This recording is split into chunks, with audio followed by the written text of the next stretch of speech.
Hello and welcome to the studio. Let me introduce you to a new topic which I think is going to keep us busy for a few weeks to come. Out of the jam jar of ideas, I've pulled a slip of paper. This is the place where I keep a note of all your ideas and requests for things to learn about. Used to use it in class when we met together, and hopefully we'll be able to use it again as well. Anyway, the slip says birds and flowers. So I'm going to start off talking about birds and build a composition over the next few weeks incorporating a study of a bird and some flowers or plants, a garden bird. So I've got a book of a lovely old book that I bought years and years ago, Animal Drawing and Anatomy, because I want to know as much about the subject as possible. And of course birds, when we look at a bird, we're looking at the outside of a bundle of feathers, and what's it cover up in there? I've got my little collection of skulls which I've saved when I've found them out walking. An amazing selection of different types. Bird of prey here with his hooked beak, and this is a woodcock. A really, really incredibly long, slender beak. What a beautiful thing that is. So light and so incredibly fragile. These, I think, are a couple of starlings. Very pointy, sharp beaks, very tiny. And this one, which amazingly still has the lower mandible as well, is a sparrow or some kind of finch with his much more chunky beak.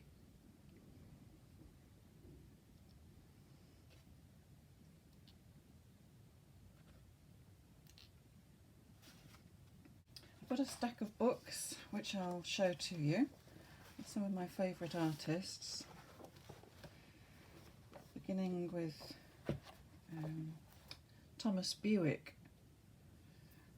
the engraver.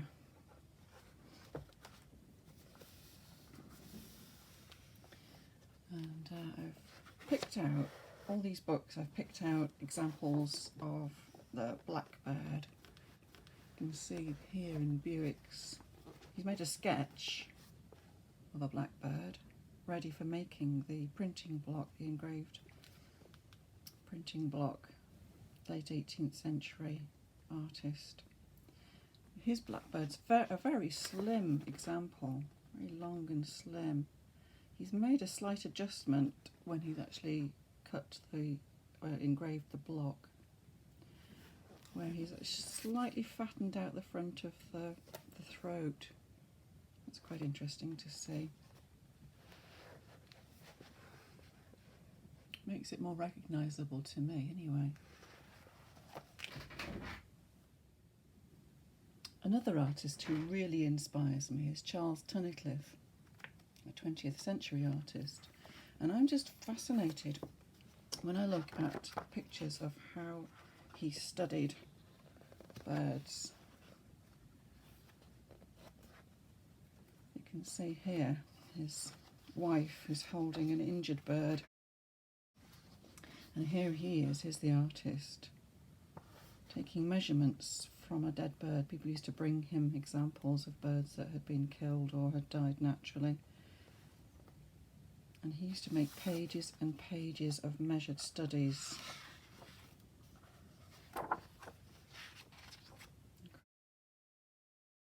Incredible amount of thought and scientific exploration.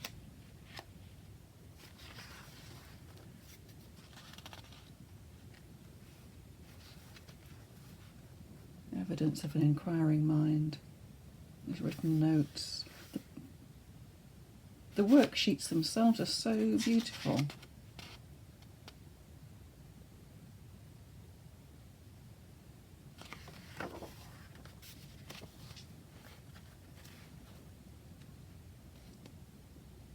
This is a Greenland falcon.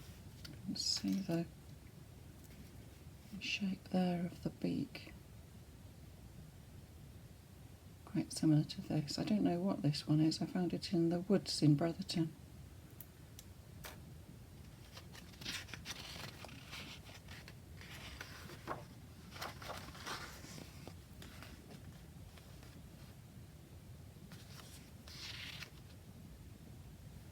There's a little drawing of a thrush by Tunnicliffe, all bundled up in the cold. Almost a complete oval shape with his head scrunched right back into his chest and fluffed out feathers. It's really hard to imagine the skeleton that's inside. Mark Hearld. I look a lot at Mark Hearld's work and find it really, really uplifting, very inspiring. I'd like to be able to work like this. My own drawings always tend to go towards being more realistic, whereas his are much more expressive and decorative, I suppose. It's hard to see this double spread, but you can see on this side he's been drawing the shapes of the birds and exploring the different attitudes, which way to have them facing. He's just drawn over, he's made some light marks, and then he's just kept drawing over and changing the positions of heads and tails. How expressive tails can be, just by flicking a tail up or down, change the way the bird looks, how they work together as a composition. And that was his final version. This is Blackbird. I'll have a look at quite a few of Mark Hearld's Blackbirds. There we are, there's one of his Blackbirds, quite a famous piece of work this, which is absolutely beautiful. But I have to say, to me it's not really as blackbirdy as it might be. I look at the back of the neck here and just think there's this scoop, perhaps comes in a little bit too much. You know, far be it from me to criticise his work, because I think they're just amazing. But I still think that because the back of the neck comes in so much, it looks more like a crow or a rook. I think he does it quite a few times when he's doing blackbirds. Oh yeah, there's some more blackbirds there.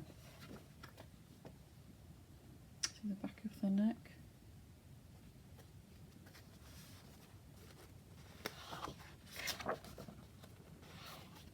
And there. That's more blackbirdy looking to me, even though perhaps this is still quite scooped out, this shape here. It makes you start thinking, what is it about the shape that's so characteristic of a particular type of bird? In my animal anatomy and drawing book, this is the skeleton of a pigeon. And I was looking at its neck and thinking, well, that's obviously got quite a long neck, the pigeon, and I wondered what the blackbird's neck was like, and assuming that it would be much shorter in this area, because the neck area always looks shorter to me with the blackbird. So I did a bit of Googling, and I was astonished to find this. It's a blackbird skeleton. It's really, really surprising to me. It looks so chicken-like, and really, there's another blackbird skeleton in a different pose. Such a long neck, incredibly long neck. I was really, really surprised. But these things, I think, are important to know when you're looking at a subject. it's important to know as much about the subject as you can find out. So here I've got my own photographs here. This is a blackbird sitting on our hedge, but it's quite fuzzy because the resolution's really poor. I took it through the kitchen window, so it's got a glass between me and the subject, and I took it quickly so there's camera shake. So I got a nice shape of the bird there, but not much detail. There's some young ones, still quite brown, the feathers. So I googled blackbird photographs just to have a look at the images. There's some Mark Hearld and another artist called Boer, just looking at photographs for inspiration. Anyway, I found this one, which is a photograph by my nephew Alex. Gorgeous blackbird, his mouth full of grubs. But the information from this photograph and from others will help me to make my drawing from my own photograph.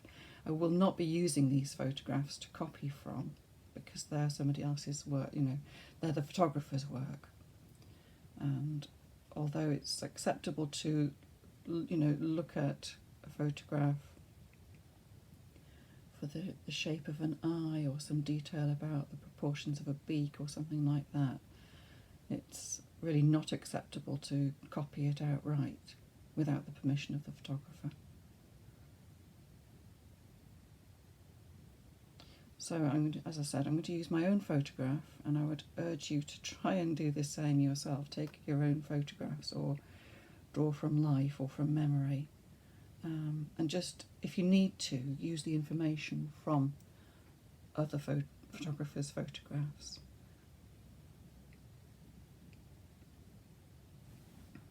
You can see in my sketchbooks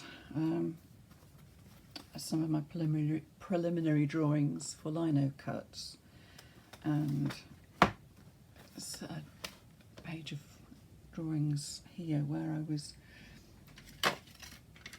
looking at a robin, and I don't know what this is actually. I was talking in class about drawing a bird, and I don't know if you can see quite faintly there.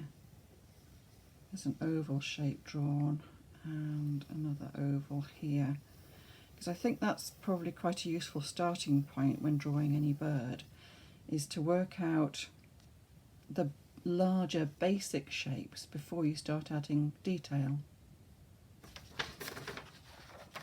I've printed out one of the photographs that I showed you before, just so that I can draw on it a little bit to explain what I mean about the basic shapes. But when we look at a photograph, very often we see the detail, the shape of the eye, the shape of the beak, the detail of the feathers. But to begin a drawing, we need to look for basic shapes, simple shapes. And I think very often, looking at the contour of the profile of a bird, we see this curve and this curve.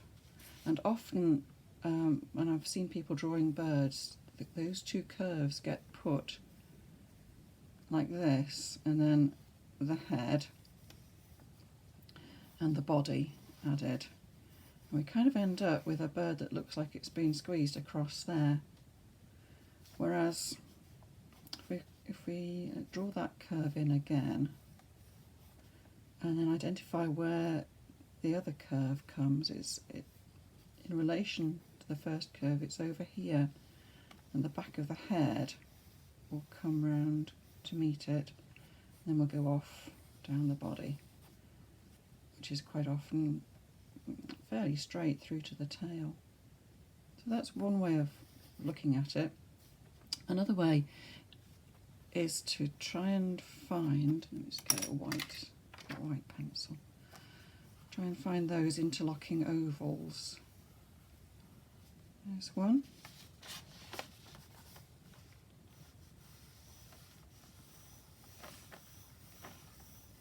There's the other. And the tail continue a line through the tail with the blackbird in this position. That's quite an interesting guideline. And then tapering the body in towards the tail would give me my basic shapes, and then taking a guideline through the beak to find out what relationship that has to this oval. You see how I've simplified it down to those basic shapes and guidelines. So these are the things I want to draw.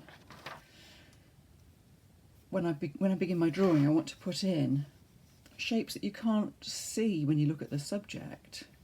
Oh well, lines that you can't see, but you may begin to identify the shape through using.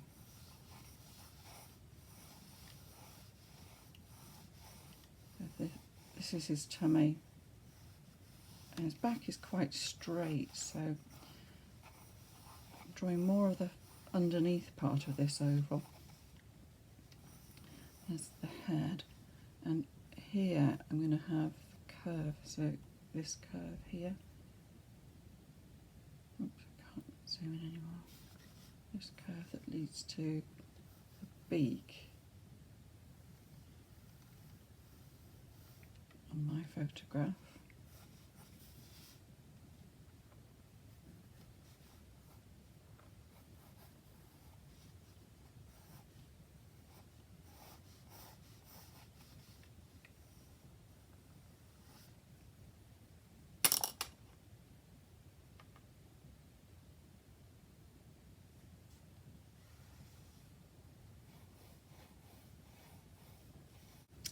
Into the tail.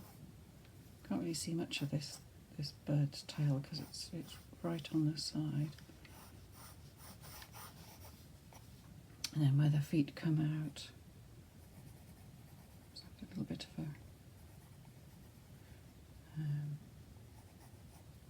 chunkier bit there before you get into the narrow part of the leg.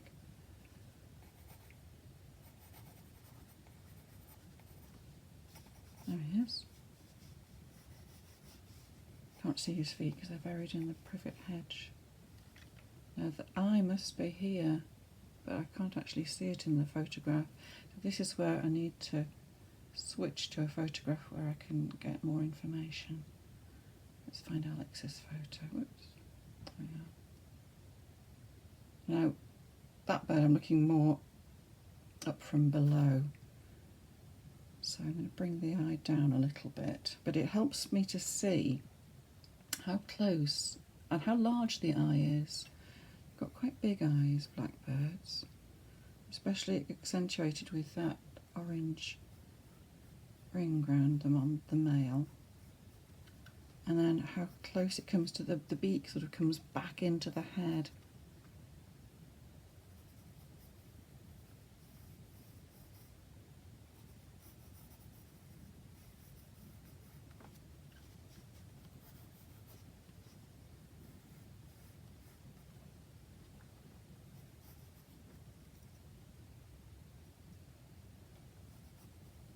You get so many different expressions in the bird depending on how they've perked their head forward. So his head's much more perked out because he's obviously looking around him, checking for predators all the time.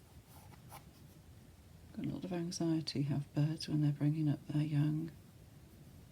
They're on the high alert, looking out for predators and danger. Always. So little things like the position of the tail and whether the head is stretched out or this one's pushed more back into the body so that the bird looks quite restful.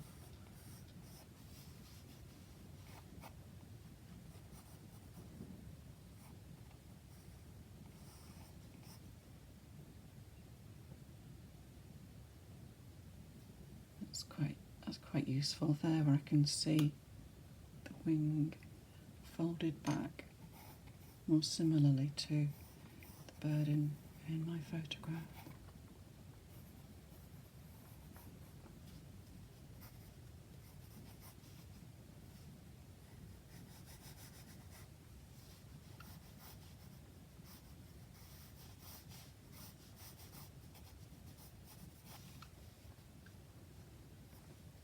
see his beak as well.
So I'm just paying attention now to the varying amounts of tonal value I need to add to the bird. So of course, although he's black, there are different shades of black according to how much light or shade there is on him.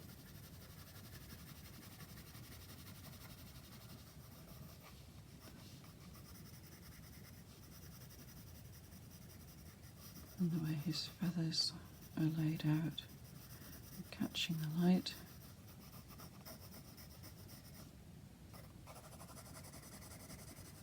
One of the advantages of a fuzzy photograph is I can't really get too bogged down with detail, so I just have to get general information in rather than every single feather. Really don't want to be counting feathers for this drawing. I fancy doing a picture of a blackbird in a strawberry patch,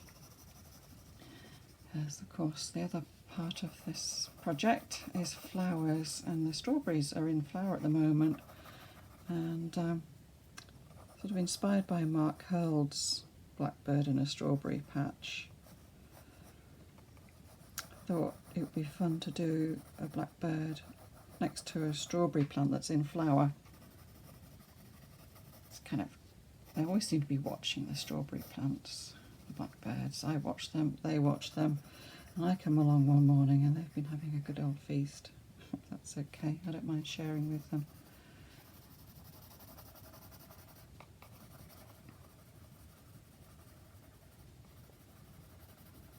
Something behind this page. What's going on? Oh yeah, I've got something stuck behind here which is showing through in the drawing. That's quite funny.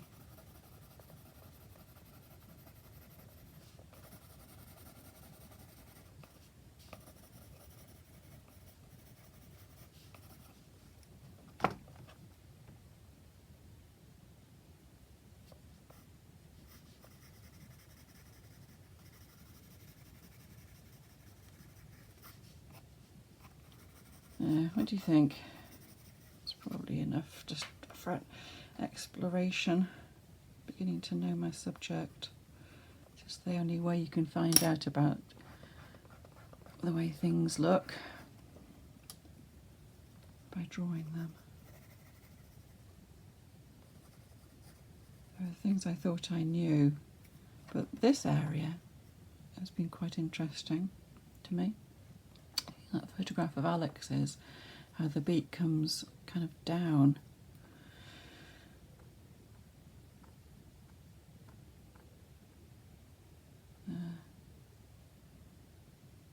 Down here below the eye.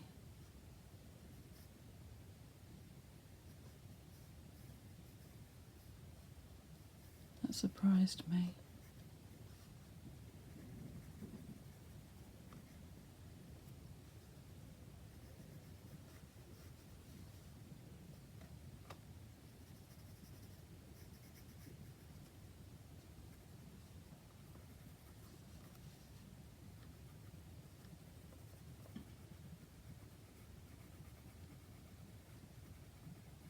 This area of feathers that puffs up behind the eye as well, which makes this shadow.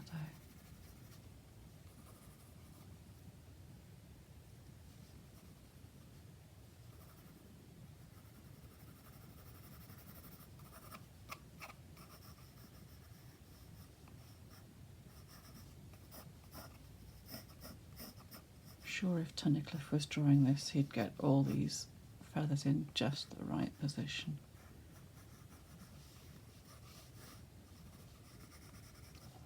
There's quite a lot of information you can imply with less information. You don't need to put every single detail in to still give an impression. It's looking a little bit crow-like, I think, my blackbird. I've got a little way to go before I understand enough about my subject to start on my finished piece of work. So, do you start watching the birds, or carry on watching the birds? I'm sure you probably are already. See if you can get any photographs. Even blurry photographs are better than nothing. Or better still, draw from life. That would be amazing. See what you can discover about a subject that you thought you knew. thought I knew what a blackbird looked like, but I'm realising that there are one or two specifics that I really need to investigate before everything falls into place and says blackbird. Just going to put a little bit of context for him. Sitting in my hedge.